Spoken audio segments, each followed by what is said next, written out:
Orang-orang bilang aku gila karena tinggal di hotel tua yang sudah 40 tahun terbengkalai. Banyak yang bilang katanya tempat itu angker, ada pocong, kuntilanak, dan aktivitas-aktivitas aneh setiap malam. Tapi yang mereka tidak tahu, kenapa aku bisa bertahan di sana adalah ya, karena aku mendapatkan ketenangan dan kenyamanan. Namaku Arman, aku kerja di pabrik kecil di pinggir kota, gaji pas-pasan, dan aku nggak punya rumah. Sampai akhirnya aku menemukan hotel itu, bangunan besar, angker, catnya mengelupas, tapi setidaknya aku punya atap di atas kepala. Orang-orang bilang hotel itu berhenti beroperasi setelah kejadian mengerikan. Ada tamu yang hilang, ada suara tawa di lorong, dan katanya beberapa kamar masih dihuni sesuatu yang tidak kelihatan. Tapi buatku itu cuma cerita. Aku tidur di kamar 207, kasurnya tua, gelap, hanya ada lampu minyak tanah yang menerangi. Tapi setelah berbulan-bulan tidur di emperan toko, buatku kamar itu terasa seperti suite bintang 5. Gangguan pertama terjadi di malam ketiga. Saat aku mau tidur, terdengar suara langkah kaki menyusuri lorong panjang hotel. Lalu suara seretan kain dan ada suara seperti sesuatu yang melompat kecil. Aku cuma tarik selimut dan berkata, kalau mau lewat, lewat aja, jangan berisik. Tak lama kemudian, dari kamar sebelah terdengar suara wanita tertawa pelan,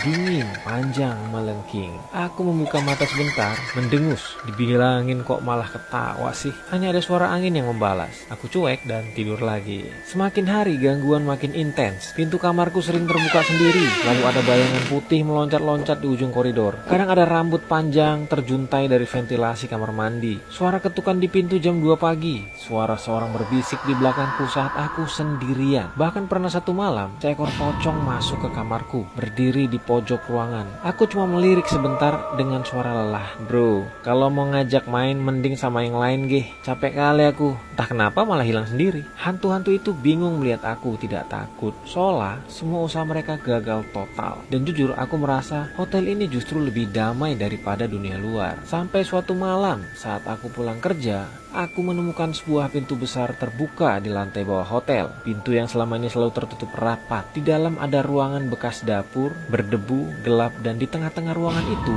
ada belasan sosok berdiri melingkar. Ada pocong, kuntilanak, dan bayangan-bayangan hitam. Semuanya menghadap ke arahku.